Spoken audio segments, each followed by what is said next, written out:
at the run-up to the Iraq War.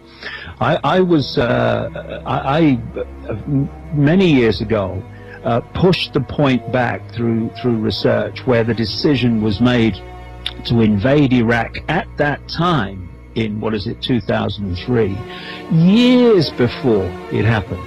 And as evidence has come to light since then, even the mainstream media has pushed back the decision to invade Iraq at that time, when the decision was taken through Bush and Blair, not by them actually, it's not the way it works, but at least a year.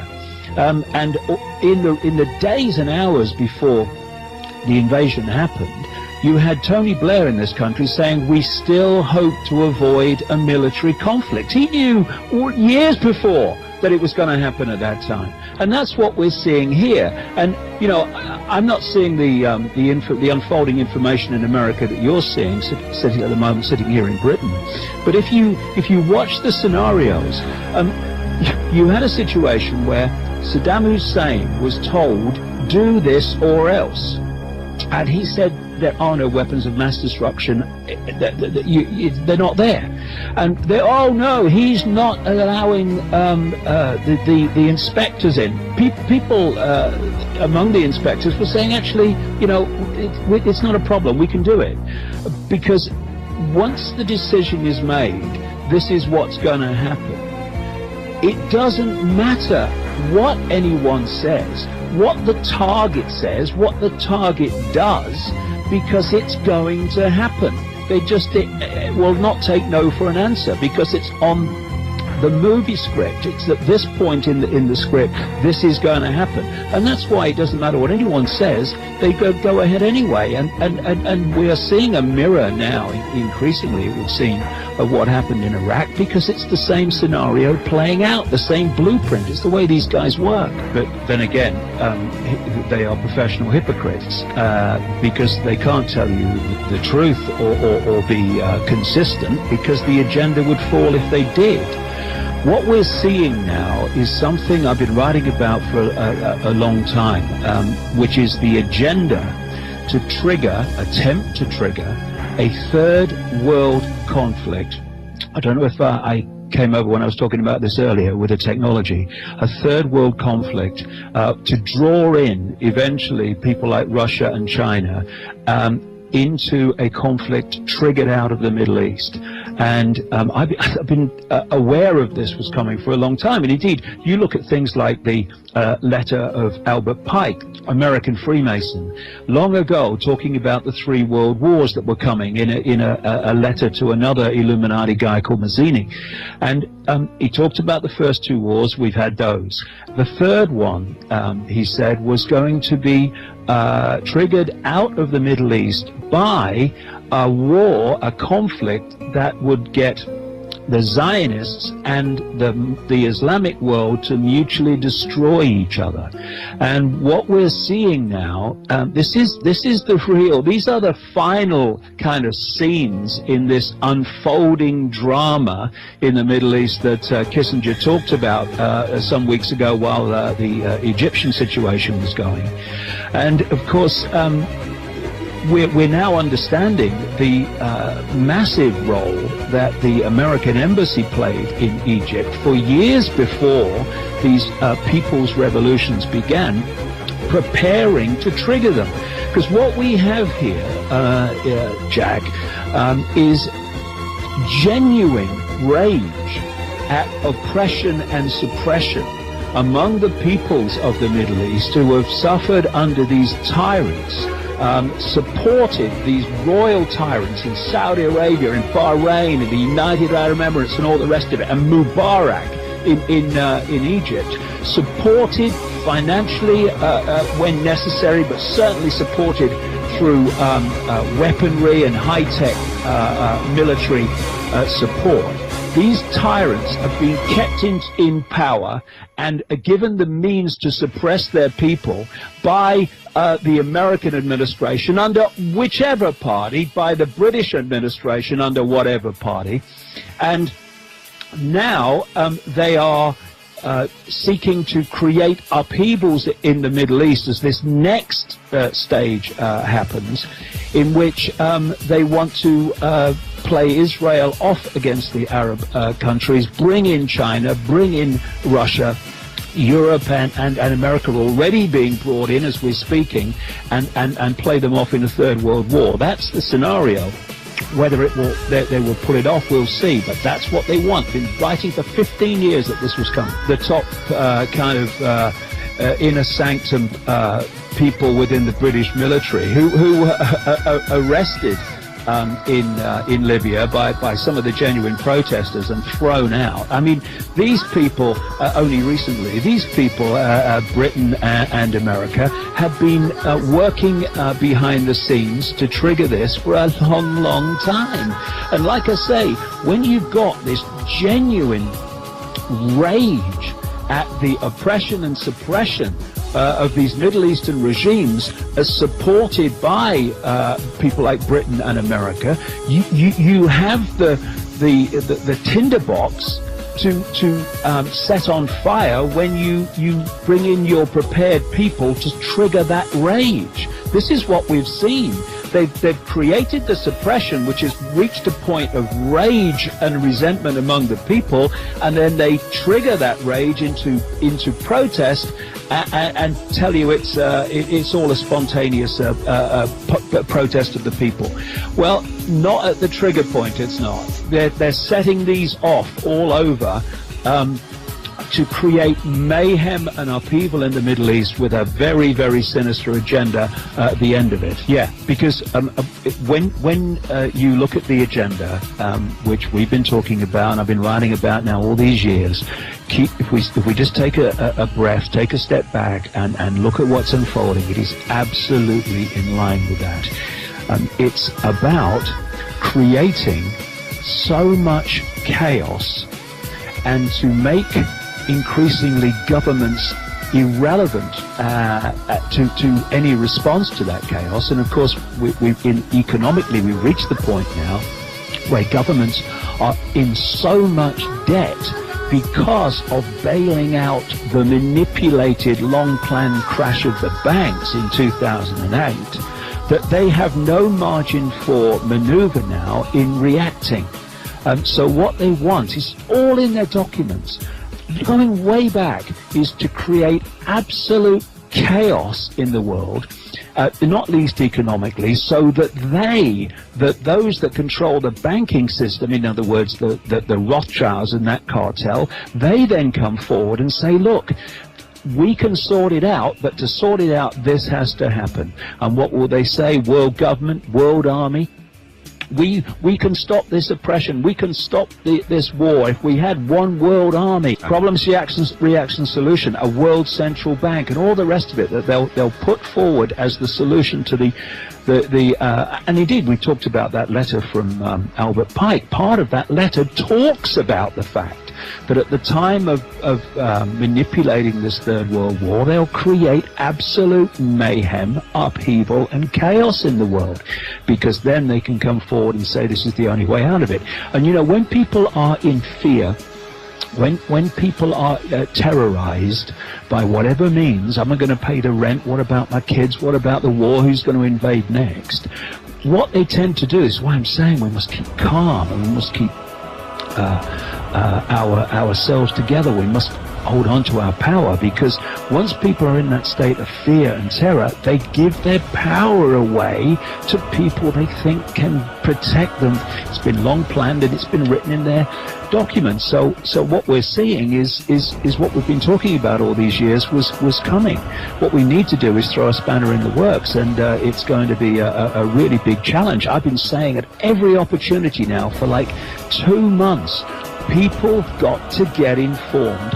Whether you're protesting in America about the government, you're protesting in Egypt about Mubarak, whether you're protesting in Saudi Arabia or Bahrain, You've got to get informed of how the game is played, what the techniques are, and what the goals are at the end of all this. Because if you don't have those criteria in front of you, those understandings, then you're going to get played like a violin, because your genuine rage at your oppression, suppression, and injustice and lack of freedom is actually going to be used to bring about an end that the people responsible ultimately for that injustice want to bring about. So, you know, there's so much that goes on and has gone on behind the scenes while people have been watching the game or you know, Friends or the game show, that we're now beginning to take the consequences for. And you know, some people, not many over the years, have opened their eyes to this. Increasing numbers are now. But for goodness sake, look at how we got into this situation. By looking the other way, by getting caught in all the diversions of life. Look over here while we do something over here and you don't see because you're watching the game or whatever. We got into this situation by not paying attention. All right, there's been a lot of manipulation to make us not pay attention, but the responsibility is still with us. We've not. We've also gone through this process of, well, if it doesn't affect me, it's not my problem. But when you do that, eventually it does become your problem.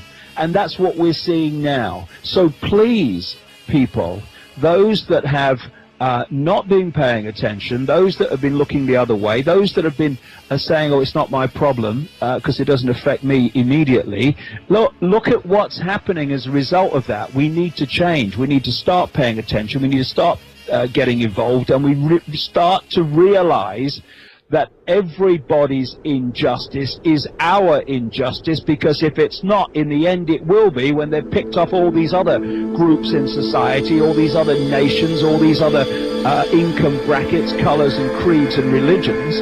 There'll be a knock on your door, and who's going to be there to speak for you? Well, there is no one left, because they've picked all the others off while you were looking the other way saying it's not my problem. What we need to do very, very urgently is to put aside all these irrelevant divisions that are put there to divide and rule us: religion, income bracket, colour, creed, culture, and all the rest of it, so that we come together in unity and realize that this is an attack on the freedom, the basic freedom of all of us, Muslim, Jew, Christian, atheist, whatever, and on the children and grandchildren that have to live in the world that we are leaving them. And if anyone thinks their religion is more important than that, or their bloody politics is more important than that, or their income bracket, colour, creed, whatever is more important than that, then you are a disgrace. And you are in such a closed, concrete-minded state, it takes my breath away. Now, come on. We've been going along this road for long enough, and look where it got us. We have to change. We have to start putting down the fault lines of division and realize we're all in this together, because they're playing now in the Middle East Sunni Muslims off against Shiite Muslims, just as they've played Muslims off against Christians, and Jews are up against Christians and Muslims and all the rest of it, like they played Republicans off against Democrats when they're two masks on the same face. We have to change, because if we don't, what they want will unfold, and what they want is absolutely horrific. It's time to stop being children in adult bodies and start to stand up together and face this. And if we do, we can bring it to an end, because we have the numbers. There are 7 billion plus in this world, divided and ruled through all these fault lines I'm talking about, but there is a handful, comparatively, of people at the core who are orchestrating all of this. Now, we, the 7 billion, have not come together in unity, because the few have divided and ruled us and set us at war with each other. economic competition, military competition, competition for dominance of religion and belief system. When we let that go, the unity of the mass of the people can swamp the pinprick number at the core of the core who are orchestrating this. Time is now. Fork in the road is in front of us, and we have no time left to decide which way to go. Long ago, talking about the 3 world wars that were coming in a letter to another Illuminati guy called Mazzini. And he talked about the first 2 wars. We've had those. The third one, he said, was going to be triggered out of the Middle East by a war, a conflict that would get the Zionists and the Islamic world to mutually destroy each other. And what we're seeing now, this is the real, these are the final kind of scenes in this unfolding drama in the Middle East that Kissinger talked about some weeks ago while the Egyptian situation was going. And of course, we're now understanding the massive role that the American embassy played in Egypt for years before these people's revolutions began, preparing to trigger them. Because what we have here, Jack, is genuine rage at oppression and suppression among the peoples of the Middle East who have suffered under these tyrants, supported these royal tyrants in Saudi Arabia, in Bahrain, in the United Arab Emirates and all the rest of it, and Mubarak in Egypt, supported financially when necessary, but certainly supported through weaponry and high-tech military support. These tyrants have been kept in power and are given the means to suppress their people by the American administration under whichever party, by the British administration under whatever party. And now they are seeking to create upheavals in the Middle East as this next stage happens, in which they want to play Israel off against the Arab countries, bring in China, bring in Russia. Europe and America are already being brought in as we're speaking, and play them off in a 3rd World War. That's the scenario.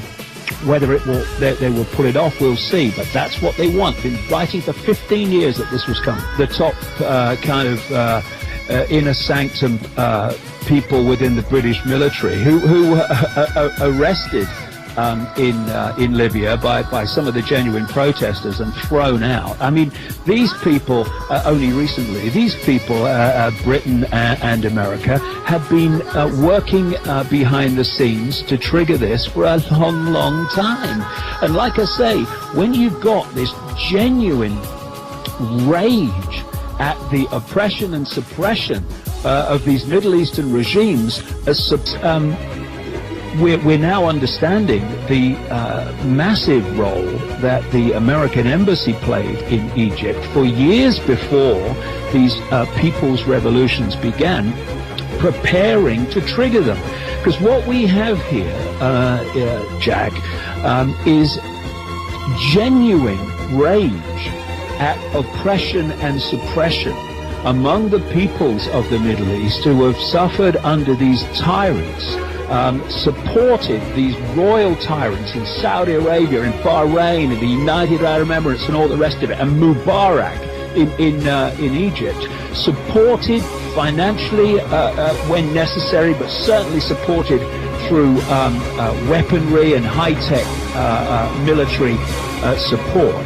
These tyrants have been kept in power and are given the means to suppress their people by the American administration under whichever party, by the British administration under whatever party. And now they are seeking to create upheavals in the Middle East as this next stage happens, in which they want to play Israel off against the Arab countries, bring in China, bring in Russia, Europe and America are already being brought in as we're speaking and play them off in a third world war. That's the scenario. Whether they will pull it off, we'll see. But that's what they want. Been writing for 15 years that this was coming. The top inner sanctum people within the British military who were arrested in Libya by some of the genuine protesters and thrown out. I mean, these people, only recently, these people, Britain and America, have been working behind the scenes to trigger this for a long, long time. And like I say, when you've got this genuine rage at the oppression and suppression of these Middle Eastern regimes, as supported by people like Britain and America, you have the tinderbox to set on fire when you bring in your prepared people to trigger that rage. This is what we've seen. They've created the suppression, which has reached a point of rage and resentment among the people, and then they trigger that rage into protest and tell you it's all a spontaneous protest of the people. Well, not at the trigger point. It's not. They're setting these off all over to create mayhem and upheaval in the Middle East with a very, very sinister agenda. When people are terrorized by whatever means, am I going to pay the rent? What about my kids? What about the war? Who's going to invade next? What they tend to do is why I'm saying we must keep calm and we must keep ourselves together. We must hold on to our power, because once people are in that state of fear and terror, they give their power away to people they think can protect them. It's been long planned and it's been written in their documents. So what we're seeing is what we've been talking about all these years was coming. What we need to do is throw a spanner in the works, and it's going to be a really big challenge. I've been saying at every opportunity now for like 2 months, people got to get informed.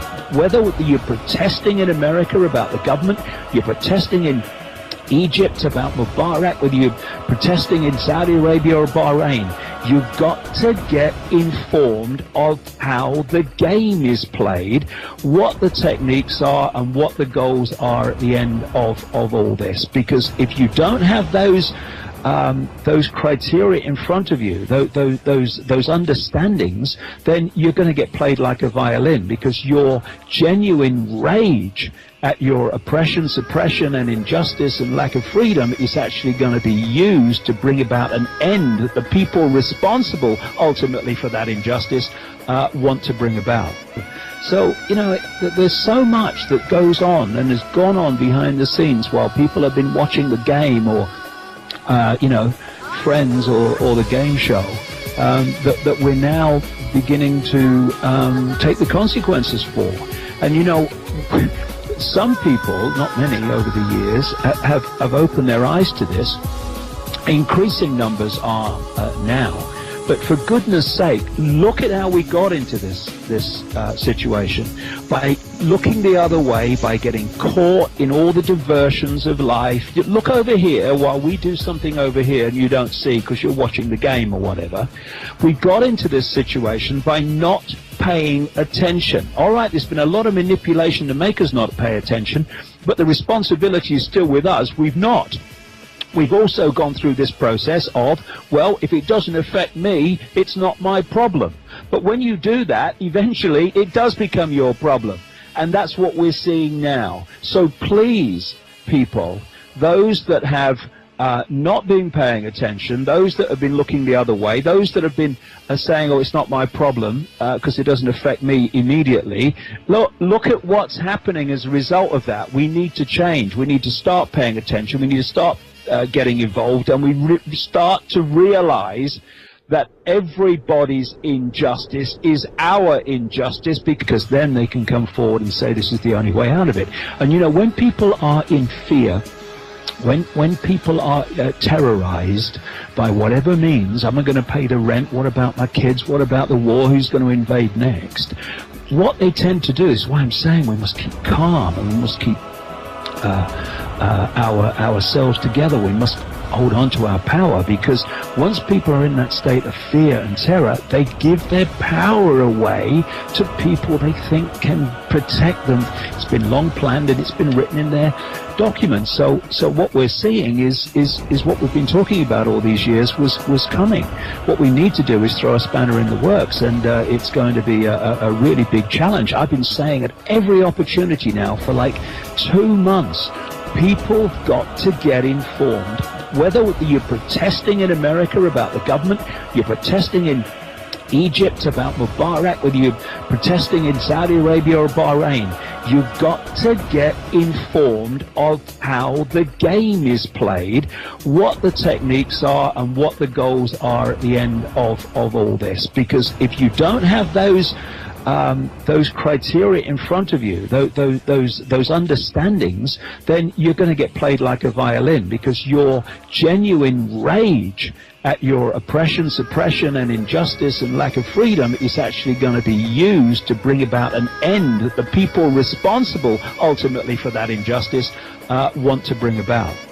So, there's so much that goes on and has gone on behind the scenes while people have been watching the game or Friends or the game show, that we're now beginning to take the consequences for. And some people, not many over the years, have opened their eyes to this. Increasing numbers are now. But for goodness sake, look at how we got into this situation. By looking the other way, by getting caught in all the diversions of life. Look over here while we do something over here and you don't see because you're watching the game or whatever. We got into this situation by not paying attention. All right, there's been a lot of manipulation to make us not pay attention, but the responsibility is still with us. We've not.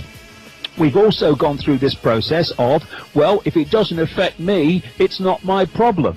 But when you do that, eventually it does become your problem.